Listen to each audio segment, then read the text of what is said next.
February 12, 2007, lone gunman Solomon Talovic opened fire at crowded Trolley Square shopping mall.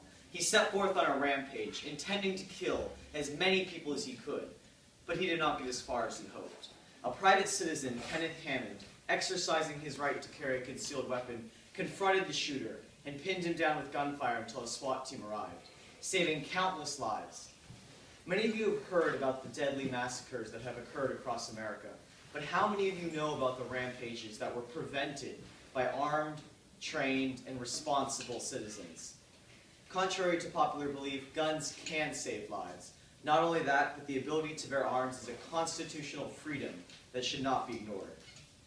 Guns may be an influential part of American culture, but they're not necessarily a bad influence. What makes them dangerous is the way our society idolizes violence through media, combined with our lack of gun education. Guns have been a part of America since our founding. We used them to fight for independence, to protect ourselves as we pioneered uncharted territory, and to fight a civil war to abolish slavery. So how could it be that now, after hundreds of years, we decide that guns are too dangerous to be a part of our society? Guns have hardly changed over all this time, but what has changed is us. Our society has evolved to idolize violence. Meanwhile, gun education has decreased drastically.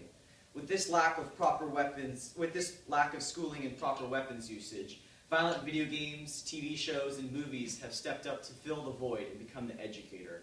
According to the Media Education Foundation, 89% of video games contain violent content, which contributes to the 200,000 acts of violence and 16,000 murders seen on TV by the time the average child is only 18.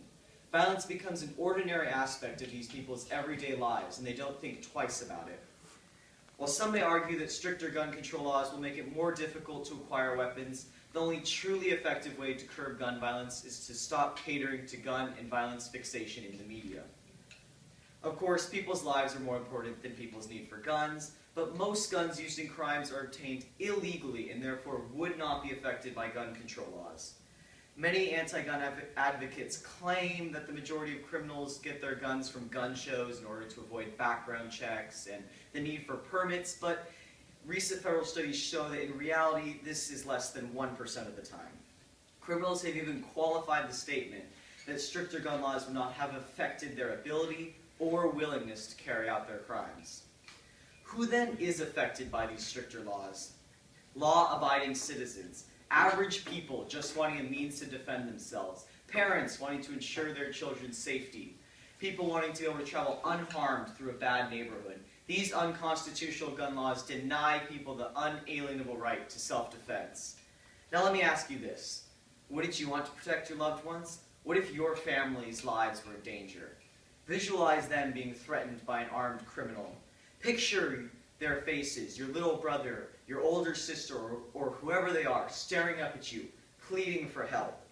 Now imagine them killed in front of you because your right to self-defense had been stripped away. Let us remember those lost in the massacres that have occurred, but let us also remember that a gun is not going to kill anyone by itself, just like how a pen is not going to write a ransom letter, and a car is not going to crash itself. The one that is responsible is the person with their finger on the trigger, and that person is unaffected by gun control laws. What are these gun laws then?